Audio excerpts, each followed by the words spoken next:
اعوذ باللہ السمیع العلیم من الشیطان اللعین الرجیم، بسم اللہ الرحمن الرحیم۔ محترم ناظرین، السلام علیکم ورحمۃ اللہ۔ آپ تمام حضرات کا پھر ایک بار خیر مقدم کرتا ہوں اپنے بالکل ہی خاص پروگرام میں، جس کا عنوان ہے blind faith versus informed belief, جہاں پر ہم یہ ڈسکس کر رہے تھے کہ کس طرح سے following something someone blindly can lead you to danger. اور اس لیے دین اسلام بھی جو آیا ہے اس کا ہدف یہی ہے کہ انسان کی فطرت کو جگائے، انسان کو کسی بھی چیز کو فالو کروانا بغیر knowing the reason, then the action will go in vain. آئیے انہیں تمام باتوں پر مزید گفتگو کرنے کے لیے اس وقت ہمارے ساتھ چینل ون کے اسٹوڈیو میں موجود ہے ڈاکٹر رضا عباس صاحب قبلہ۔ آئیے اپنے اسٹوڈیو میں ان کا استقبال کرتے ہیں۔ السلام علیکم آقا۔ وعلیکم السلام۔ جو گزشتہ 2 ایپیسوڈز میں ہمارے ڈسکشن ہوا ہے، ہم نے ایک مقدماتی ڈسکشن یہ ہوا تھا کہ how following something and following someone blindly will result in total devastation. Of course. اب یہی چیز ہم نے سن 60 ہجری میں جب جو ہے حاکم شام کا اس دنیا سے گزر ہوا، جب وہ اس دنیا سے گئے، تو یہاں پہ ہم نے دیکھا کہ یہ امت اسی بیماری سے سفر کر رہی تھی، which is blind following, which is blind faith. So the question I would like to ask you is that کہ how did blind following, how did blind faith upon someone led to the total devastation of this ummah in the year 60 Hijri and it gave power to a tyrant like Yazid. Yes. یہ جو سارا معاملہ ہے وہ یہاں سے شروع ہوا، جیسا کہ میں نے ابھی اشارہ کیا تھا کہ بادشاہوں کی ہے نا، یہ تو اسلام کے تمام فرقے مانتے ہیں کہ امیر شام نے خلافت کو ملوکیت میں تبدیل کر دیا، یہ تو سب مانتے ہیں نا، اس میں تو کوئی اس کی بات نہیں ہے۔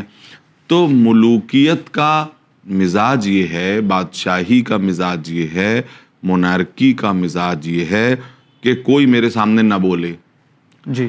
اور وہی ہوا کہ ہر ایک سے دامے درہمے جس طرح سے جو بک سکا اسے خریدا گیا، جو نہیں بکا اسے ڈرایا گیا، جو اور زیادہ خطرناک تھا اسے قتل کیا گیا، کہ ہمیں یہ چاہیے کہ ہم اپنے لڑکے کو خلیفہ بنا کے جائیں، اس کو پاور کی مسند پہ بٹھا کے جائیں، اور یہ کیا گیا ہے نا۔ اور یزید جو ہے وہ بیٹھ گیا۔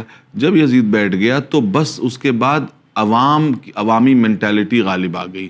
عوامی مینٹیلٹی کیا ہوتی ہے کہ جس وقت ایک بار کوئی پاور اسٹیبلش ہو جائے تو بس چپ چاپ گھر میں بیٹھ جاؤ، اپنی حفاظت کرو، یا یہ دیکھو کہ تم اس حکومت سے کیا فائدے اٹھا سکتے ہو، ہے نا۔ تو اب جس کے گھر میں درہم و دینار پہنچنے لگیں، اس کو کیا اس بات کی پرواہ ہے کہ کون حقدار بیٹھا کون۔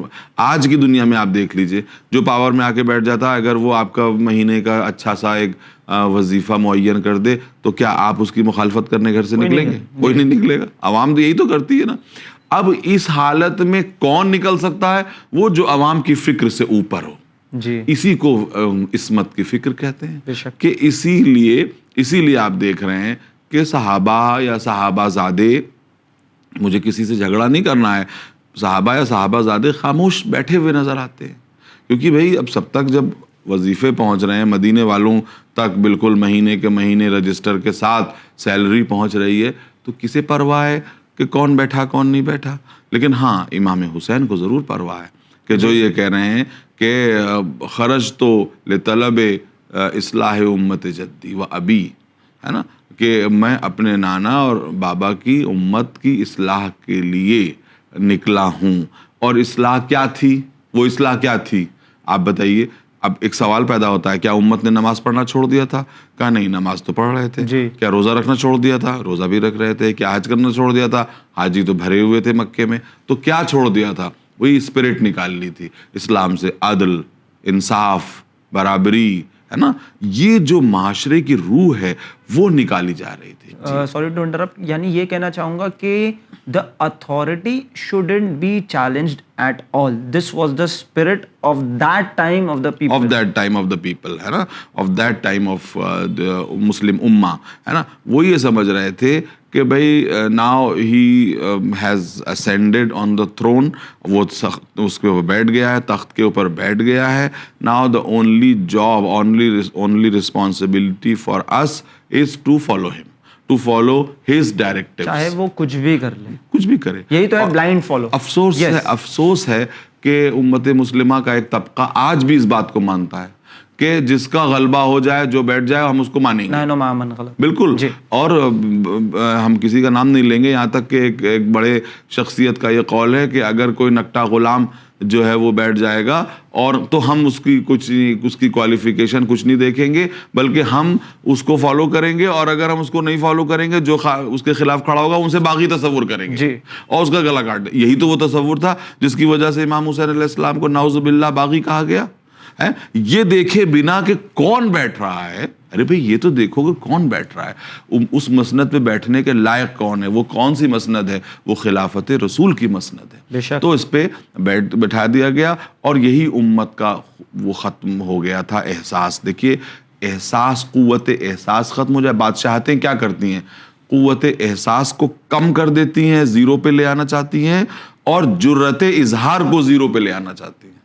کسی میں اظہار کی جرت نہ ہو، اتنا روب دبدبہ بٹھا دو کہ جو اظہار کرنا چاہے وہ 10 بار سوچے کہ میرا گھر اجاڑ دیا جائے گا، مجھے پھانسی دی جائے گی، میرے بچوں کو سولی دی جائے گی، میرا گھر جلا دیا جائے گا. یہ اگر یہ کر سکتے ہو تو بولو. تو اس لیے امت جو ہے وہ سو رہی تھی، اور اس وقت اگر کوئی پرسنالٹی اٹھ سکتی تھی تو وہ تھی کہ جو حضرت امام حسین اصل اسلام کے وارث، اصل وارث رسول، اصل وارث امیر المومنین حضرت علی ابن ابی طالب، اور اصل وارث اسلام، وہ کھڑے ہو گئے. اب یہاں پہ کیونکہ امام حسین علیہ السلام کا ہم نے یہاں پہ کردار دیکھا کہ اس وقت جو مونارکی، جو کویشچنز کو سٹاپ کیا جا رہا تھا، اس کے خلاف امام حسین نے خروج کیا. تو یہاں پہ بعض آج بھی افسوسناک منظر یہ ہے کہ عالم اسلام میں ایسے بھی لوگ گزرے جنہوں نے امام حسین کو نعوذ باللہ من ذالک باغی کہا ہے. تو اب یہاں پہ سوال آج بھی کہہ رہے ہیں. جی بالکل. تو اب یہاں پہ سوال اٹھتا ہے کہ یہی امام حسین علیہ السلام کی فکر پر جب ہم عمل کرتے، اور جو کسٹمز، جو ریچولز ہمارے سماج میں ہوتے جن کا اسلام سے دور دور تک کوئی ناتا نہیں ہوتا، اور ہم جب اس کے خلاف آواز اٹھاتے ہیں تو نعوذ باللہ من ذالک ایسے تہمتیں ہم پہ لگتی ہے کہ آپ تو دوسرے گروہ کے ہو گئے، آپ تو نعوذ باللہ من ذالک دوسری پارٹی کے بندے ہو گئے. تو اس پر آپ کا کیا کہنا ہے؟ کچھ نہیں، یہ سب جھوٹ ہے، غلط ہے، سب کچھ عوام کے ہاتھ میں. میں بتا رہا ہوں، حکومتیں صرف تبھی حکومت کر سکتی ہیں جب روب و دبدبے کے ذریعے سے ہر آدمی کو دبا دیا جاتا ہے، ورنہ عوام جو چاہے وہ کر سکتی ہے. میں آپ کو ایک چھوٹا سا واقعہ بیان کرتا ہوں، اور شاید ہو سکتا ہے ناظرین و سامعین کی دلچسپی سے خالی نہ ہو، کہ رابرٹ کلائیو آپ جانتے ہیں کہ اس نے جو ہے وہ سراج الدولہ کو مغلوب کیا اور کلکتے کی حکومت کو غصب کیا. تو وہ یہ کہتا ہے کہ ہم لوگ ان کا جلوس نکال رہے تھے، گویا ان کی گرفتاری کا جلوس نکال رہے تھے، اور ایک ہیوج پبلک تماشا دیکھنے کے لیے آئی ہوئی تھی. تو کلائیو یہ کہتا ہے، رابرٹ کلائیو بہت بڑی شخصیت ہے جو انگریزی حکومت کی، وہ واحد شخصیت ہے. کہا جاتا ہے کہ اگر وہ نہ ہوتا تو انگریزی حکومت ہندوستان پہ آ نہیں سکتی تھی. تو رابرٹ کلائیو یہ کہتا ہے کہ اتنا بڑا مجمع تماشا دیکھنے کے لیے آیا تھا اپنے نواب کی، کہ اگر ان میں سے ایک ہم لوگوں کو، سب میں سے ایک ایک آدمی ہم لوگوں کو ایک ایک گٹی مارتا تو ہم سب ہلاک ہو جاتے. اور لیکن انگریزی حکومت کا ایسا روب تھا کہ وہ اپنے بادشاہ کی ذلت کا تماشا دیکھنے کے لیے کھڑے ہو گئے تھے. اگر ایک ایک چھوٹی چھوٹی جو ہے کنکری بھی ہم لوگوں کو مارتا تو ہم لوگ کنکری میں دفن ہو جاتے. اتنا بڑا ہجوم تھا، لیکن کسی کی ہمت نہیں ہوئی. یعنی عوام کے ہاتھ میں ساری قوت و طاقت ہوتی ہے، آج بھی ہے اور ہمیشہ ہوتی ہے. بس یہ جو مکار سلاطین ان پہ جو حکومت کرنے میں کامیاب ہو جاتے ہیں، وہ وہی کہ اتنا اپنے ظلم و جور کی داستانیں پھیلا دیتے ہیں کہ ہر آدمی پہلا کھڑا ہوتے ہوئے گھبراتا ہے. اگر سب کھڑے ہو جائیں، ہے نا. دیکھیے یزیدیت بھی کیا تھی، ایک جیسے آپ نے دیکھا ہوگا کہ ایک جو ہے غبارہ ہے، آپ اس میں چند سانسیں بھر دیں اپنی تو یوں پھول کے اتنا بڑا ہو جاتا ہے. لیکن اس کو ختم کرنے کے لیے ایک سوئی چاہیے ہوتی ہے، صرف سوئی سے دیا اور بھگ سے ہو گیا. تو وہ سوئی کس کی ہو؟ وہ امام حسین کی تھی. اس کے بعد یہ ٹائم آ گیا تھا کہ لوگ یزید کو اس کے منہ پہ برا بھلا کہتے تھے اور وہ کچھ نہیں کر پاتا تھا. اور پہلے یہ حال تھا، ہے نا. تو آپ یہ دیکھیے کہ یزید، اگر امت مسلمہ اس وقت کھڑی ہو جاتی تو امام حسین ہی غالب ہوتے. بے شک لیکن کون کھڑا ہوتا؟ وہی سب ڈرنے والے، سب خاموش، یہ سوچتے تھے ہم کھڑے ہوں گے تو ہمارا کیا ہوگا. اب ہر آدمی یہ سوچ کر کے سب گھر میں بیٹھے رہ گئے.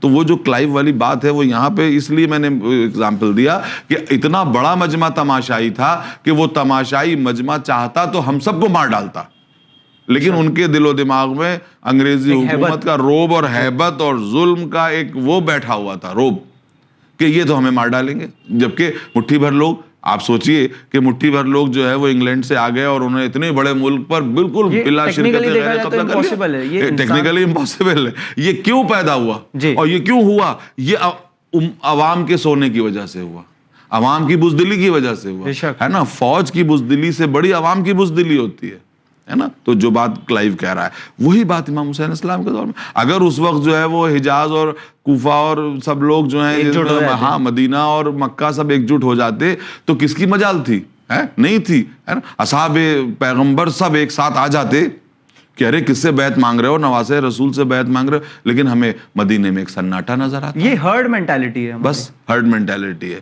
یہ جو ہے یہ گروپ مینٹالٹی ہے، یہ گروہ کی مینٹالٹی ہے کہ گروہ کے دل سے جب جو ہے روب نکل جائے تو وہ بڑے سے بڑا کام کر سکتی ہے، اور روب بیٹھ جائے تو یہ گروہ جو ہے وہ ایک بزدل ترین انسان سے بھی زیادہ بزدل ہو جاتی ہے. یہ مدینے کا حال اس وقت ہو گیا تھا. سب کوئی مشورہ دینے سب آئے، کھڑا ہونے کے لیے کوئی نہیں آیا. امام حسین کو سب مشورہ دے رہے تھے، ارے وہ بڑا ظالم ہے، ارے وہ بڑا قاتل ہے، تو اگر آپ گئے تو آپ ضرور قتل ہو جائیں گے، آپ اپنے گھر میں بیٹھے رہیے.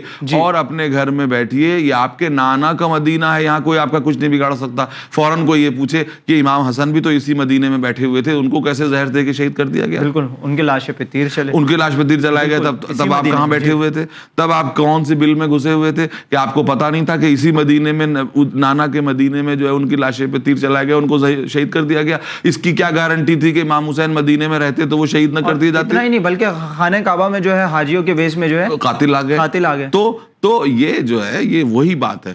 اگر حاجی چاہتے تو کیا ان سب قاتلوں کو قتل نہ کر دیتے؟ لیکن ہوتا یہی ہے کہ وہ دنیا جو ہے وہ ہتھیار سے، فوج سے، حکمراں سے ایسا خائف ہو جاتی ہے. اس میں کون خائف نہیں ہوتا ہے؟ وہی کہ جس کے رگوں میں امیر المومنین کا خون دوڑ رہا ہے، جس کے رگوں میں حضرت فاطمہ زہرا کا خون دوڑ رہا ہے، جس کے رگوں میں رسول اللہ کی بلند ہمتی دوڑ رہی. جس رسول اللہ جب مکے کے سرداروں سے خائف نہ ہوئے تو امام حسین جو ہے وہ یزیدیت سے کیا خائف ہوتے. بالکل یہ ہے معاملہ. جی تو یہاں پہ ہم نے دیکھا پرابلم ہے ہماری ہرڈ مینٹالٹی کی. جو ہمارا ہرڈ کا لیڈر کرے گا وہی ہمیں کرنا ہے. یہی آج ہوتا ہے دنیا میں، یہی پرابلم ہے. آج بھی شہروں میں، محلوں میں کچھ لیڈر ہوتے ہیں، وہی ان سے وہ سب کروانے پہ مجبور کر دیتے ہیں کہ جو وہ شاید نہ کرنا چاہتے ہیں لیکن کرتے ہیں. تو یہی ہمارے کمیونٹی لیڈرز کے اوپر ذمہ داری زیادہ ہے، جو کمیونٹی میں ریسپیکٹیبل پوزیشنز برقرار رکھتے ہیں، مینٹین کرتے ہیں. تو ان کی کیا رسپانسبلٹی بنتی ہے کہ اس ہرڈ مینٹالٹی، جو بلائنڈ فیتھ جو ہمارا ٹاپک ہے، جو بلائنڈ فالوئنگ ہوتی ہے، جب لیڈر ہی خاموش ہے تو کمیونٹی کا اللہ کیا کرے حال ہوگا. تو کمیونٹی لیڈرز کی کیا ریسپانسبلٹی؟ بس ہم یہی سے کہنا چاہتے ہیں جو آج سے کئی سال پہلے قلبی صادق صاحب مرحوم نے فرمایا تھا کہ بھائی ممبر سدھر جائے. ایک حد تک اگر ممبر سدھرے گا تو قوم سدھر جائے گی، لیکن جب ممبر ہی نہیں سدھر رہا ہے تو قوم کیسے سدھرے گی؟ آپ جو ہے ممبر سے دیکھیے، دینا شروع کریے، اور علماء جو چاہتے ہیں وہ ہو بھی جاتا ہے. آپ بتائیے آج سے 50 سال پہلے جو ہے وہ شادیوں میں ناچ گانا ہوتا تھا، ڈانس ہوتا تھا کہ نہیں ہوتا تھا؟ ان لوگوں نے سب نے ایک ساتھ موومنٹ چلایا، رک گیا. بہت سی چیزیں جو چاہتے ہیں رکوا لیتے ہیں، جو نہیں چاہتے وہ نہیں رکواتے. کیا جو ہے وہ جس طرح کی حرکتیں ہو رہی ہیں ہمارے یہاں، کیا علماء چاہیں تو نہیں روک سکتے؟ لیکن علماء شاید یہ سمجھتے، وہ اپنے نفع نقصان کا اندازہ لگاتے رہتے ہیں کہ اگر اس کا ہوا تو اس کی زد ہم پر پڑ سکتی ہے، ایسا ہوا تو کہیں ایسا نہ ہو کہ ہم کو لوگ بلانا بند کر دیں، کہیں ایسا نہ ہو کہ یہ رسم ختم ہو جائے تو ہمارے آمدنی کا ذریعہ بند ہو جائے. جب تک آپ نفع و نقصان، اگر یہی امام حسین بھی نفع و نقصان گنتے رہتے تو آج ہم مسلمان نہ ہوتے، کسی جگہ پہ بیٹھ کے طبلہ بجا رہے ہوتے. جی اب یہاں پہ ایک کوشچن آتا ہے کہ انسان جب چار کو دیکھتا ہے تب ویسا عمل کرنا شروع کرتا ہے. صحیح. کہیں نہ کہیں پیئر پریشر ضرور آتا ہے. بالکل. اور اسی کے برعکس ہم دیکھتے ہیں کہ مثال کے طور پہ کہ جب بلائنڈ فالوئنگ کی بات ہوتی ہے تو انسان کی ایک فطری چیز ہے کہ جب خصوصاً عبادت میں دیکھا گیا ہے کہ اگر 4 لوگ اس کے گھر پہ مہمان آ جائے تو وہ اس انداز میں نماز پڑھنا شروع کر دیتا ہے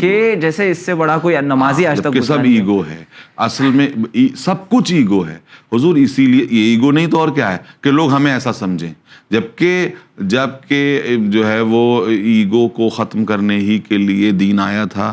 لیکن ہم ہر جگہ یہ دیکھتے ہیں کہ ہمیں جو ہے جب ہم ممبر پہ جاتے ہیں تو کچھ اور ہو جاتے ہیں, جب ہم جو ہے وہ تنہائی میں ہوتے ہیں تو کچھ اور ہو جاتے ہیں. تنہائی میں ہم اصل ہوتے ہیں, ممبر پہ ہمارے اوپر ایک چادر جو ہے وہ اوڑھ لی جاتی ہے. جب ہم سماج میں نکلتے ہیں, اسی لیے کہتے ہیں نا سویلائزیشن خود ایک چادر اڑا دیتی ہے آپ کو. تو جب ہم سماج میں نکلتے ہیں تو کچھ اور ہو کے نکلتے ہیں, جب ہم گھر کے اندر آ جاتے ہیں تو کچھ اور. کہیں ایسا تو نہیں, دین اسی لیے کہتا ہے کہ تم گھر کے اندر, تم گھر اہل خانہ تمہیں کیا سمجھتے ہیں یہ بھی دیکھنا پڑے گا, پڑوسی تمہیں کیا سمجھتے ہیں, کیونکہ پڑوسی کہیں نہ کہیں اس کو پہچانتا ہے, اس کی اصل شکل میں پہچانتا ہے. دیکھیے اعزاء اور رشتہ دار بھی اس کو اس کی اصل شکل میں نہیں پہچانتے. اصل شکل میں دو لوگ پہچانتے ہیں, اہل خانہ پہچانتے ہیں اس کو اصل شکل میں, اور پڑوسی پہچانتے ہیں. تو پڑوسی جانتے ہیں, کیونکہ لاکھ انسان اپنے اوپر چادر ڈالے ہو, کبھی نہ کبھی تو اپنی اصل شکل میں آتا ہے, تو پڑوسی پہچان جاتے ہیں, محلے والے جانتے ہیں کہ یہ کیسا ہے, اور اس کی شریک حیات جانتی ہے, اس کے بچے جانتے ہیں کہ وہ کیسا ہے. تو یہ چیزیں جو ہیں وہ ہر جگہ چل رہی ہیں. ہماری, میں کہنا چاہوں گا خواتین کو بھی اس بات کو دیکھنا چاہیے کہ جب وہ جو ہے وہ مثلا معاشرے میں نکلتی ہیں تو وہ کچھ اور ہوتی ہیں, گھر میں ہوتی ہیں تو کچھ اور ہوتی ہیں. ہر جگہ دیکھیے ان باتوں کو دھیان رکھنے کی ضرورت ہے. اور اب میں شاید آؤٹ آف دا کانٹیکس یہ بات کہہ دوں کہ ابھی چونکہ اتنی باتیں ہو رہی تھیں, مجھے یہ بات یاد آ گئی, ضرور کہنا چاہیے کہ خواتین جو ممبر پہ جا رہی ہیں, بھائی ان سے میں ہاتھ جوڑ کے کہتا ہوں کہ ضرور کچھ نہ کچھ پڑھ کے جائیے. یہ نہیں کہ ہم نے کتنی دفعہ دیکھا ہے قرآن کی غلط سلط آیتیں پڑھی جا رہی ہیں, غلط سلط تفسیر کی جا رہی ہے, مصائب اپنے من گھڑت جس مولانا کے چاہے کاپی کر لیے گئے, جو چاہا کیا جا رہا ہے. ایک ان سے کوئی پوچھ لے کہ آپ نے کوئی کتاب پڑھی ہے مصائب کی, یا کوئی کسی جو ہے وہ قرآن کی کوئی تفسیر پڑھی ہے, جس سے پڑھا ہے, جس سے کاپی کیا, اگر اس نے بھی وہی غلطی کی ہے تو یہ بھی وہی غلطی مجلس میں دہرا, اور لمبے لمبے مصائب آدھا گھنٹہ بیان کر رہی ہیں. اور یہ نہیں کہ ان کو یہ, اگر ان سے کوئی ایک سوال کر دے کہ یہ آپ نے کہاں سے پڑھا, کون سی کتاب سے پڑھا, ریفرنس کیا ہے, بس فوراً حق بکانے لگتی ہیں. اور اس وقت فوراً ان کی مدد کے لیے کیا چیز آ جاتی ہے, ارے یہ عزاداری کے مخالف ہیں, ارے یہ سوال اٹھاتے ہیں, ارے یہ مولا کے مصائب کے سوال. ہم کہاں مولا کے مصائب پہ سوال اٹھانا چاہتے ہیں, ہم تو یہ چاہتے ہیں جو صحیح چیز ہے وہ پڑھیے. تو ہم جو ہے وہ جتنی بھی ذاکرائیں ہیں, ہم ان کی خدمت میں ہاتھ جوڑ کے کہنا چاہتے ہیں, ایک تو قرآن کی آیتیں صحیح پڑھا کیجیے, دوسرا کیونکہ اکثر میں بتا رہا ہوں اکثر ایسا ہوتا ہے, ہم دیکھتے ہیں کہ اس میں جو ہے وہ اعراب کی اور ادھر ادھر بالکل اتنی غلطیاں پائی جاتی ہیں. پھر دوسری بات یہ کہ مستند روایتیں پڑھیے, جو ایسا پڑھیے کہ جس کا کچھ آپ کتاب دکھا سکیں, ایسا نہ پڑھیے کہ جس میں آپ کتاب نہ دکھا سکیں. آپ کے پاس اسکین کاپی ہونی چاہیے, اسکین کاپی ہونی چاہیے. بات کیا, اتنی کثرت ہو گئی ہے, اب کون کس کو پوچھتا ہے کہ کہاں کیا پڑھا کیا نہیں. جو شیعہ محلے ہیں ان میں آپ جا کے کثرت ہے صبح سے شام تک. اب اس میں جو ہے وہ جیسا شاید یہ ہو گیا کہ ہماری کوانٹٹی بڑھ گئی ہے لیکن کوالٹی گھٹ گئی. بس وہی معاملہ ہے کہ کوانٹٹی اتنی بڑھ گئی ہے کہ کوالٹی پہ اب کوئی نظر ہی نہیں ہے, کوالٹی پہ اب کوئی نظر ہی نہیں رہ گئی ہے کہ بھئی کیا پڑھا جا رہا ہے, کیا پروسا جا رہا ہے, کیا سرو کیا جا رہا ہے, اس کو دیکھنے کے سوال یہ اٹھتا ہے کہ جو بلیف ہمارا ممبر سے بن رہا ہے, جو پروپوگیٹ ہو رہا ہے, کیا وہ انفارمڈ بلیف ہے کہ نہیں ہے. جی بس یہی تو سارا مسئلہ ہے.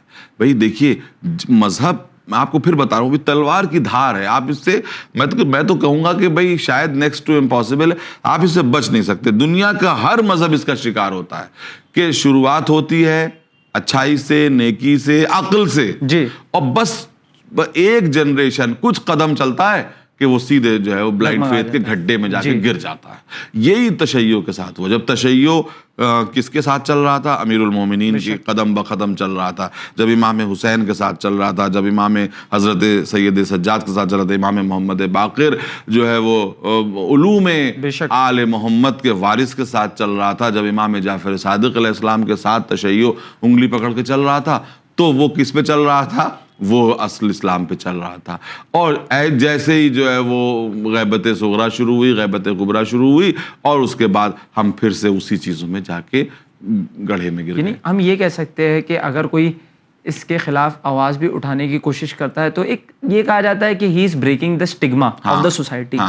اور ایلیگیشنز تو ماشاءاللہ سے بھرپور ہوتے ہیں. آپ اجازت دیجئے, ایک آدمی اگر ہم کہہ رہے ہیں سوال بھی اٹھا رہا ہے, تو آپ دیکھیے تو کیا کہہ رہا ہے, ہو سکتا ہے صحیح کہہ رہا ہو, ہاں اس کے سوال کی طرف آپ متوجہ تو ہوئیے, غلط کہہ رہا ہے آپ کنڈیم کر دیجیے, اس کو ختم کر دیجیے, لیکن جو کہہ رہا ہے اسے سنیے. تو آج ہماری قوم کی حالت یہ ہو گئی ہے کہ ہم سننے کو تیار نہیں. جی جیسا ہم نے گزشتہ ایپیسوڈ میں ایک پوائنٹ, اور اصلاح کی گنجائش ہمیشہ موجود ہوتی. بے شک ہم نے گزشتہ ایپیسوڈ میں ایک پوائنٹ دیکھا تھا کہ جو بڑے بزرگ کمیونٹی لیڈرز ہیں وہ چپ کرا دیتے کہ نہیں تم بیٹھ جاؤ, تمہارا حق نہیں بنتا سوال کرنے کا.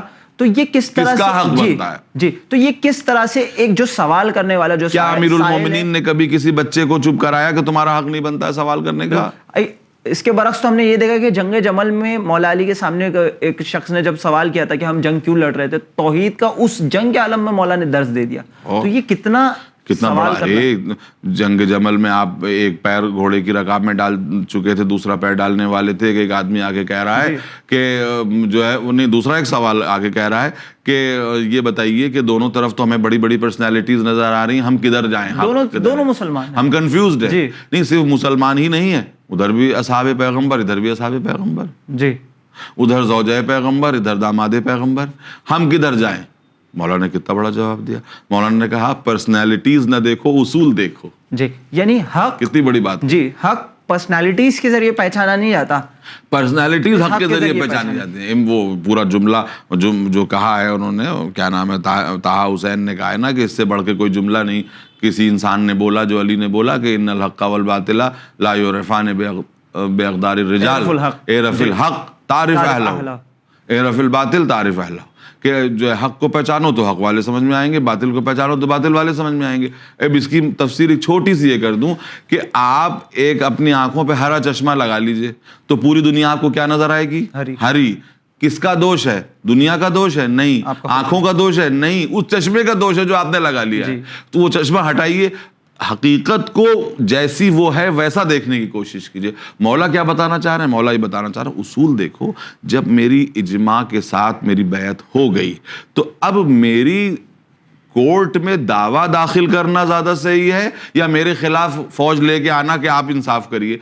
انصاف کرنے کے لیے کورٹ میں دعویٰ داخل کیا جاتا ہے, میدان میں فوج لے کے آئی جاتی ہے. جی اتنی سا اصول کا فیصلہ کر لو, تمہیں حق والے سمجھ میں آ جائیں گے, تمہیں باطل والے سمجھ میں. تو یہی چیز ہے کہ ایکسپلینیشن جو آج بلائنڈ فیتھ بڑھ رہا ہے لوگوں کا, ایکسپلینیشن. تو مولا کیا کہہ سکتے تھے؟ مولا یہ تو کہہ سکتے, دیکھیے بلائنڈ فیتھ کروانا, ارے مجھے نہیں پہچانتے ہو, میں داماد پیغمبر ہوں, مجھے نہیں پہچانتے ہو, میں زوج فاطمہ ہوں, مجھے نہیں پہچانتے ہو کہ مجھ سے نبی نے میرے بارے میں یہ کہا یہ کہا یہ کہا. کوئی فضیلت کا اعلان نہیں, کسی فضیلت کا اعلان مولا نے نہیں کیا. مولا نے ایک اصول بتایا کہ تم پہلے حق جاننے کی کوشش کرو, پرسنالٹی جاننے کی کوشش نہ کرو, چاہے میں ہی کیوں نہ ہوں. تو یہاں پہ بلائنڈ فیتھ میں ایک پوائنٹ یہی آتا ہے کہ انسان بلائنڈ فیتھ جب اس پہ اپنانے جاتا ہے تو پرسنالٹیز میں بہت زیادہ بڑھ کے کیا بات ہو سکتی ہے کہ امیر المومنین مولا کائنات یہ کہہ رہے ہیں کہ تم نہ ادھر کو دیکھو نہ ادھر کو دیکھو, تم اصول کو دیکھو. جب اصول کو دیکھو گے تو خطا نہیں کرو گے. کہ سمپل سا لاجک یہی ہے کہ اگر شکایت ہے تو کورٹ میں لائی جاتی ہے, کورٹ میں لائی جاتی ہے. بھئی میں خلیفہ پیغمبر ہوں جس اعتبار سے کہی, بھئی ہسٹوریکلی تاریخی اعتبار سے میں چوتھا خلیفہ پیغمبر ہوں, تو میرے کورٹ میں جو ہے مسئلے کو لاؤ. جی تم میرے کورٹ میں مسئلہ لاؤ گے یا مجھے میدان جنگ میں گھسیٹو گے؟ اتنی سی بات ہے. کسی کے انتقام کا دعویٰ کورٹ میں کیا جاتا ہے یا میدان جنگ میں کیا جاتا ہے؟ آج بھی تو دنیا کا یہی اصول ہے کہ اگر مقتول کا بدلہ لینا ہے تو کورٹ میں آپ جائیے, کورٹ میں درج کیجئے, آپ گواہ لائیے, ثبوت لائیے, اور جو ہے تب کورٹ فیصلہ کرے گی آپ کے خلاف.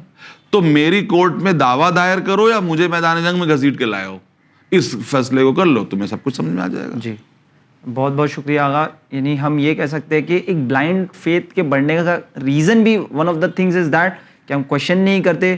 دوسری اہم بات, ہم لاجیکل پوائنٹس کو سیدھا سرے سے اوائڈ کرتے ہیں. اگر مثال کے طور پہ میں کوئی چیز سوال کرنا چاہتا ہوں کہ آپ نے یہ چیز کہاں سے پڑھی ہے, کیا ریفرنس ہے, تو نعوذ باللہ من ذالک کے الزام لگایا جاتا ہے کہ آپ امام حسین کے مصائب کے خلاف ہے. جس طرح سے آپ نے بڑے خوبصورت انداز میں کہا کہ ہم مصائب کے خلاف نہیں ہیں, بس وہیں سے پڑھیے جہاں سے اوتھینٹک ریفرنسز ہیں. جی بالکل, وہ بات پڑھیے اور میں جو بات آگے اس کو بات ختم کروں کہ جو ہے وہ جو لوگ مولا کو جنگ میں لے کے آئے تھے وہ بیعت کر چکے تھے, بیعت کے بعد یہ کہنا اب آپ یہ کریے ورنہ ہم جنگ کریں, پھر اب آپ یہ کریے, یعنی خلیفہ کو اپنے تابع بنانا چاہتے تھے, خلیفہ کے تابع نہیں بننا چاہتے تھے. تو یہ اس اصول پہ فیصلہ کر لو تو پتہ چل جائے گا حق والے کدھر ہیں باطل والے کدھر ہیں. جی بالکل, بہت بہت شکریہ. اور ناظرین امید کرتے ہیں یہ پروگرام آپ کو پسند آیا ہوگا. ایک امپورٹنٹ میسج یہ دینا چاہوں گا کہ جس طرح سے خود امیر المومنین مولا علی ابن ابی طالب علیہ السلام نے کہا کہ حق کو پرسنالٹیز کے ذریعے نہیں پہچانو بلکہ پرسنالٹیز کو حق کے ذریعے پہچانو. بلائنڈ فیتھ جو ہمارا موضوع چل رہا ہے اس کے لیے یہ بہترین جملہ ہے. بالکل.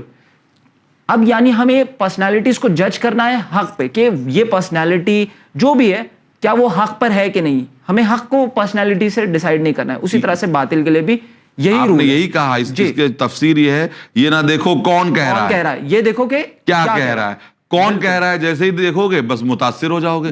کیا کہہ رہا ہے جب یہ دیکھو گے تو کون تک پہنچ جاؤ گے. اگر پرسنالٹی کا ہی مسئلہ ہوتا اور رشتے کا ہی مسئلہ ہوتا تو سب سے تو مولا سے بڑا کون, مولا سے بڑا کون ہے, کوئی نہیں ہے. جی لیکن مولا یہ کہہ رہے ہیں کہ کون کہہ رہا ہے اس کے دیکھنے سے پہلے دیکھو کیا کہہ رہا ہے. جی یعنی حق پرسنالٹی ڈیسائیڈ دیکھ کے نہیں ہوتی. مثال اگر ایسا ہوتا تو قابیل بھی جنتی ہوتا, جناب نوح کا فرزند بھی جنتی ہوتا, سب کچھ ہوتا.